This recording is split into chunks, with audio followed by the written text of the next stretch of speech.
Hi, do you like teaching with stories and picture books with young and very young learners? If you do, then I hope you're going to come along to the Teaching English Stories in the Classroom mini event this year. They've got three different webinars, not just for young and very young learners, and there's a panel too. And I'm going to be giving the first webinar, and it's all about how to create a syllabus, a course through picture books.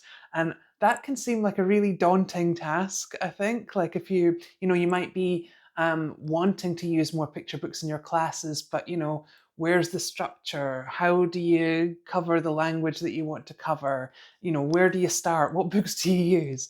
And so that's what I want to share with you, my experience with that, and walk you through my process, because this is something I've been doing for the last 10 years or so. So we're going to look at the benefits, and then I'm going to share with you my secret sauce. Well, not so secret if you come. So yes, SAUCE is an acronym. I wonder if you can work out what those letters stand for. And come along and I'll walk you through it all. And so hopefully by the end, you'll feel much more confident and have an approach that you can apply to create your own courses through picture books and bring those stories into the classroom. Okay, hope to see you there.